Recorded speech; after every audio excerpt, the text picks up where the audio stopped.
สบ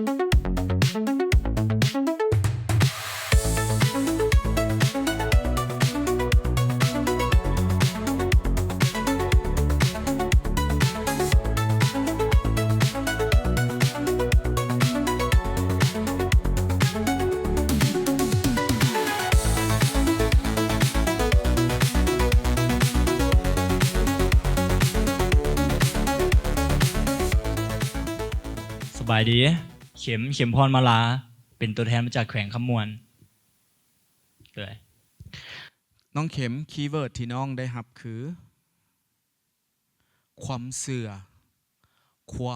อ30 วินาทีเริ่มความเสื่อสำหรับน้องแล้ว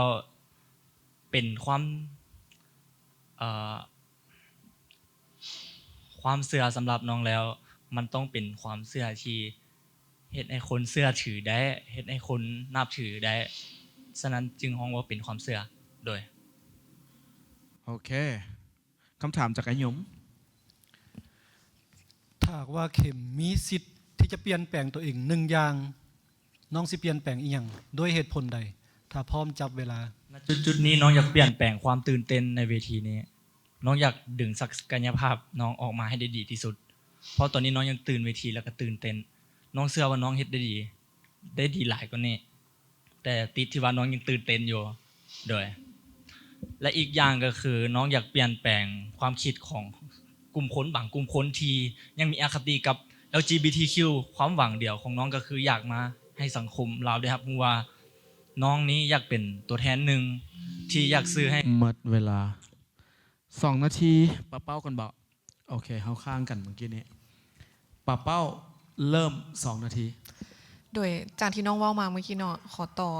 เพราะว่าน้องสิเฮ็ดจังใดในการสื่อสารกับคนที่เขาจะบ่ยอมรับในการเป็น LGBTQ ของคนลาวในปัจจุบันโดยสำหรับน้องแล้วน้องถ้าเปลี่ยนได้อย่างหนึ่งน้องอยากเปลี่ยนกลุ่มคนกลุ่มที่ยังบ่ยอมรับกับ LGBTQ น้องอยากให้กับเจ้าเปิดใจยอมรับอีกเพราะว่าเพศทางเลือกเป็นเพศที่มีความสามารถหลายณปัจจุบันโดย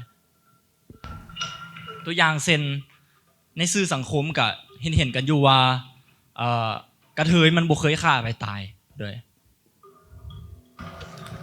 เฮ็ดแนวนั้นบ่โอเคในนามที่เป็นกระเทยโอ้แฮอยากจะถามว่าเห็นอย่างในตัวกระเทยคนหนึ่งนักกาละครั้งหนึ่งน้องเคยลงถึงจุดที่ต่ำที่สุดซึ่งมีผู้หญิงคนนั้นแต่เราเป็นสาวประเภท2ได้ดึงน้องขึ้นมาในจุดหนึ่งเพราะฉะนั้นแล้วน้องจึงเชื่อมั่นและยึดติดกับคำนี้เลยกระเทยมันกับบริสุทธิ์เสมอไปโดยขอบใจที่เห็นเป็นผู้หญิงเป็น FC ตัวเด้อเป็น FC อยู่ TikTok โดยเข้าใจความฝันน้องไก่หลายแล้วก็สำคัญที่สุดฉะนั้นการที่น้องจะไปฮอตความฝันนั้น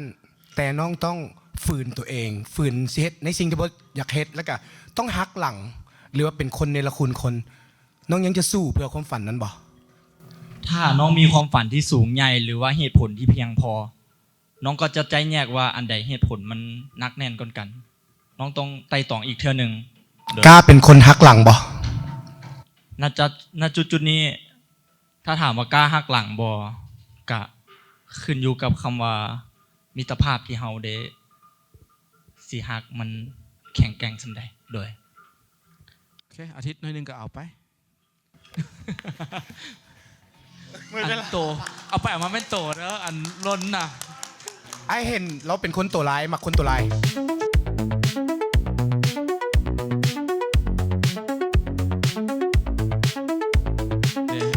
โอเคขอบใจหลายๆสำหรับ MIUL 14น้องเข็ม